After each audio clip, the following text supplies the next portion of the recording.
this guy especially. Hi. So all the best.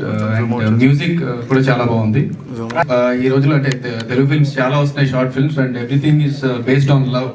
So Arya అనే ఒక పేరు పెట్టుకొని, సో అదొక కల్ట్ ఫిల్మ్ యాక్చువల్లీ మన తెలుగులో. సో ఆ పేరు పెట్టుకున్నప్పుడు ఎలా ఉంటుందో అనుకున్నాను. So definitely reached expectations at the short film level. కానీ ఒక సజెషన్ ఏంటంటే, next time like when you're doing the next film, I would like you to explore another genre. అంటే నీకని కదంటే ఎనీ షార్ట్ ఫిల్మ్ మేకర్ ఏంటంటే ఒకటే ఒక love stories కానీ ఇవే కాకుండా డిఫరెంట్ కైండ్ ఆఫ్ జానర్స్, అంటే not only films like documentaries కానీ, డ్రామాస్ కానీ, మేబీ సమ్ వీడియో సాంగ్స్, అలా చేస్తే లైక్ మీరు నెక్స్ట్ టైం ఒక ఫీచర్ ఫిల్మ్ రాసుకునేటప్పుడు మీకు చాలా హెల్ప్ అవుతుందని నేను అనుకుంటున్నాను. సో డెఫినెట్గా అంటే ఇంతమంది టర్న్అవుట్ వచ్చిందంటే యూ వుడ్ హ్యావ్ బాగా పబ్లిసిటీ చేశారు. సో ఆల్మోస్ట్ ఒక ఫిల్మ్ ప్రీమియర్కి వచ్చినట్టు ఉంది. And all the very best. Congratulations to everyone. Thank you. So Arya 3 చాలా బాగుంది. ఈశ్వర్ గారు చాలా బాగా తీశారు. Thank you. అండ్ వీళ్ళు చాలా బాగా చేశారు పిల్లలు. అండ్ ఎస్పెషలీ సాంగ్ నాకు బాగా నచ్చింది. పిక్చరైజేషన్స్ కూడా బాగుంది. అండ్ ఎస్పెషలీ మీ ఎంట్రింగ్స్ నాకు బాగా నచ్చింది సినిమా. Thank you. సో ఎస్, చాలా బాగుంది. Thank you. కంగ్రాచులేషన్స్. ఆర్య 3 నిజంగా ఎక్స్పెక్ట్ చేయలేదు నేను, సీరియస్లీ చాలా బాగుంది. ఆ చిన్న పిల్లలది నాకు చాలా బాగా నచ్చింది. తిను అజయ్, తన ఫేస్ లో ఎక్స్ప్రెషన్స్ అయితే చాలా బాగా ఇచ్చాడు, బుజ్జిగా. ముగ్గురిది బాగుంది.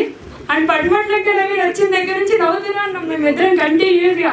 తను వచ్చాడంటే అఫ్ కోర్స్ అడుగుడికి స్మైల్ వచ్చేస్తుంది. చాలా బాగుంది. చరణ్ చాలా బాగా చేశాడు. కెమెరా వర్క్ నాకు చాలా నచ్చింది. అండ్ మ్యూజిక్ చాలా చాలా బాగుంది. కంగ్రాచులేషన్స్ ఈచ్ అండ్ ఎవ్రీవన్, అందరికీ టీం అందరికీ కంగ్రాచులేషన్స్. యాక్చువల్లీ నేను దీనికి కొత్త ఫస్ట్ టైం వచ్చాను షార్ట్ ఫిల్మ్కి. ఎక్స్పెక్ట్ చేయలేదు షార్ట్ ఫిల్మ్స్ ఇలా ఉంటాయని. చాలా కామెడీ అనిపించింది. మూవీ అంతా ఇలా ఉంటే ఇంకొంచెం ఒక హాఫ్ అన్ అవర్ అనే ఇక్కడే కూర్చొని చూడాలనిపించింది. చాలా బాగా తీశారు ఈశ్వర్ గారు. నేను ఎక్స్పెక్ట్ చేయలేదు నిజంగా. బేసిక్గా చరణ్ నన్ను అక్క అని పిలుస్తాడు. Really very talented guy, and only Charan shorts చూడడానికి వచ్చాను. And Eeshwar I know much less about you. నేను ఇప్పుడు షార్ట్ ఫిల్మ్ చూసినాక మాట్లాడతాను. I really excited to watch. Thanks. Hi everybody. యాక్చువల్గా ఇది 6th or 7th short film premier అనుకుంటా. నాకు షార్ట్ ఫిల్మ్ అంటే నాగశ్రీరావు, అమ్మాయి వల్ల నాకు తెలిసింది అనమాట. సో పడమట్లకి నవీన్ భయ్య, అంటే నీ షార్ట్ ఫిల్మ్స్ చూస్తే ఇండస్ట్రీలో అంటే వద్దాం అనుకుంటాం మేము కూడా. సో ఆల్ ద బెస్ట్, చాలా బాగా చేసావు. అండ్ ఈశ్వర్, నీ గురించి మాట్లాడాలి ఒక 2 minutes. నేను యాక్చువల్లీ ఎక్స్పెక్ట్ చేయలేదు అనమాట ఈశ్వర్ చేస్తాడని. ఎలా చేస్తాడంటే లుంగి కట్టడం చించేసావు, కొంచెం పైకి కట్టుంటే బాగుండేది అదే. So all the best. నువ్వు ఇంకా షార్ట్ ఫిల్మ్స్ తీయడం ఆపేయాలని మనస్ఫూర్తిగా కోరుకుంటా. అంటే ఫీచర్ ఫిల్మ్స్ కోరుకుంటాను. Don't take it negative, right? So all the best, all the very best. Thank you. Best of luck. Next. Hello viewers, first of all cine diary వ్యూవర్స్కి hi, this is Sunny Ratan. ఇప్పుడే Arya 3 premiere అయ్యింది. సినిమా బాగుంది, musical హిట్గా నిలుస్తుంది అనుకుంటున్నాను. And coming to Eshwar Reddy, performance కానీ taking wise కానీ చాలా బాగా చేశారు. అండ్ చరణ్, తను షార్ట్ ఫిల్మ్స్లో 2-3 చేశాడు, కానీ ఇందులో కొంచెం మెచ్యూర్డ్ రోల్ కనబడింది. And cute love story. All the best team and all the best each and every caste and crew. Thank you so much. Movie చాలా బాగుంది. అంటే నేను ఎంత ఎక్స్పెక్ట్ చేయలేదు. సో చాలా బాగా తీశారు. డిఓపి మ్యూజిక్ చాలా బాగుంది. భయ్యకి ఫ్యూచర్ ఉంది. Thank you. నాకైతే నవీన్ భయ్య కామెడీ బాగా నచ్చింది. ఇంకా పిల్లలు బాగా చేశారు. నేను నవీన్ భయ్య వచ్చినప్పుడు మాత్రం బాగా అరిచాను వెనకాల. బాగుంది మూవీ, చాలా బాగుంది. ఎస్పెషల్లీ చిన్నపిల్లల ఎపిసోడ్ అయితే చాలా బాగుంది. ఫైట్ సీన్కి బాగానే వచ్చింది. నవీన్ యాజ్ యూజువల్ చాలా బాగా చేశాడు. చరణ్ అండ్ రిమైనింగ్ ఆల్ చాలా బాగుంది.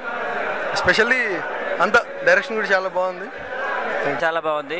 సీరియస్ చాలా బాగుంది.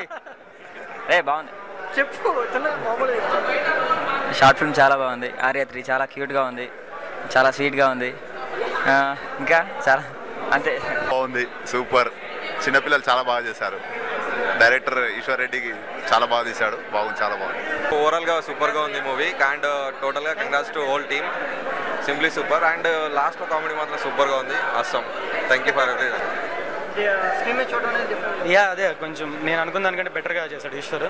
First music, Eshwar acting, Charan మా డార్లింగ్ చరణ్ బాగా చేశాడు. ఇంకా అంటే చిన్నపిల్లలు కూడా బాగా చేశారు. మెయిన్గా మ్యూజిక్ బాగా వేసాడు అనిపించింది సినిమాకి. అండ్ క్యూట్ లవ్ స్టోరీ అనే పేరుకి జస్టిఫై చేశాడు మొత్తం ఈశ్వర్. ఈశ్వర్లో నాకు నచ్చే క్వాలిటీ ఏంటంటే ఇంప్రూవ్ అవడానికి బాగా ట్రై చేస్తున్నాడు. ఎవరైనా ఫీడ్బ్యాక్ ఇచ్చినా తీసుకొని. సో ఆ గుడ్ క్వాలిటీ ఉంది కాబట్టి తన ఫ్యూచర్లో చాలా మంచి డైరెక్టర్ అవుతాడని అనుకుంటున్నాను. చాలా బాగుంది, క్యూట్గా ఉంది. ఎడిటింగ్ ఆసమ్, మ్యూజిక్ చంపేశారు. ఇంకేం మాటలు. ఆర్య 3 అంతే. Arya 3 movie, Eeshwar Reddy movie. Editing and music main asset, చాలా బాగుంది మ్యూజిక్. ఆర్య 3 అనుకుంటారు ఆర్య 1కి ఆర్య 2కి సెక్వెల్ అని. యాక్చువల్గా సుకుమార్కి వీళ్ళందరూ బాగా ఫ్యాన్స్, సుకుమార్ క్రియేటివిటీకి అంత అభిమానులు. సో ఆ చనువుతో ఆ అభిమానంతో వీళ్ళు షార్ట్ ఫిల్మ్కి ఆర్య 3 అని పెట్టినారు. అందుకని ఆ రెండింటికి సీక్వెల్ అనేది అంటలేదు. So all are Sukumar followers అనమాట. అండ్ ఫైనల్ ఈ మూవీకి వచ్చే buzz it's cute love story. And ఎక్కడ దీనికి బ్యాక్గ్రౌండ్ మ్యూజిక్ ఒక ప్రాణం పోస్తుంది, ఒక షేప్ ఇచ్చింది షార్ట్ ఫిల్మ్కి. అండ్ దీని వెనకాల ఒక ఇంపార్టెంట్ ఎలిమెంట్స్ ఏంటంటే హార్డ్ వర్క్ అని చెప్తాను. డైరెక్టర్ నుంచి సినిమాటోగ్రాఫర్, యాక్టర్స్, అసిస్టెంట్ డైరెక్టర్స్ అందరూ కష్టపడి దీన్ని ఇంత మంచి షేప్ తీసుకొచ్చారు. ఇప్పుడు వాళ్ళు ఇంత క్రౌడ్ని చూస్తుంటే వాళ్ళకి ఆనందం అంటే చెప్పలేరు. వీళ్ళేమో మొరటోళ్ళు, కన్నీళ్ళు రావు. ఆ బాధ ఎట్లా ఉంటుందంటే ఇక్కడ ఒక ఫామ్ అయిపోతుంది. ఆనందం చెప్తే రాదండి, వాళ్ళు ఫీల్ అయితేనే వస్తుంది. పక్క వాళ్ళంటే వాళ్ళు సక్సెస్లో ఉన్నారు. సో వాళ్ళు ఎంజాయ్ చేస్తున్నారు ఈ సక్సెస్. నెక్స్ట్ ఏదో బిర్యానీ తింటారంట, వెజ్ బిర్యానీ తింటారు. అండ్ వీళ్ళకి ఇలాగే సక్సెస్ అవ్వాలి. ఎందుకంటే కష్టపడేవాడు ఎప్పటికీ పైకి వస్తాడండి, కిందకి వెళ్ళడు. మన ప్రపంచంలో చాలా ఎగ్జాంపుల్స్ ఉన్నాయి. ఒక ఎగ్జాంపుల్ చెప్తాను. Thomas Alva Edison first attempt bulb కనిపెట్టాడు. 999 టైమ్స్ ఫెయిల్ అయ్యి 1000 టైం కూడా వెళ్ళిపోయాడు, బల్బ్ కనిపెట్టాడు. అదే 900సారి లైట్ తీసుకుని బార్కి వెళ్ళి బీరేస్తే లైట్ వచ్చేదా? ఈ లైట్ ఉండేది కాదు, మీరు నన్ను చూసేవాళ్ళే కాదు. సినిమా ఇండస్ట్రీకి లైట్ అనేది ఒక ప్రాణం, ఆ లైట్నే కనిపెట్టాడు. సో ప్రతి ఒక్కరు కష్టపడితే ఎవడన్నా పైకి వస్తాడు. బ్యాక్గ్రౌండ్ అవసరం ఏం అవసరంలా, ప్రస్తుతం ఉన్న ట్రెండ్కి టాలెంట్ ఉంటే చాలు. అది చూపెట్టుకునే విధానం వాడు మార్కెట్ చేసుకోవాలి. ఆ టాలెంట్ వస్తే ఆబ్వియస్లీ అందరూ కష్టపడతారు. Hard work never fails. So Arya 3 టీమ్కి సక్సెస్ వచ్చింది. ఆల్ ది బెస్ట్ చెప్తాను నెక్స్ట్ షార్ట్ ఫిల్మ్స్కి కూడా. ఇలా ఊగుతున్నాను ఏమనుకోమాకండి, కొంచెం నాకు సిగ్గు వస్తుంది. అది ఓవర్కమ్ చేసుకోవడానికి నేను కొంచెం అట్లా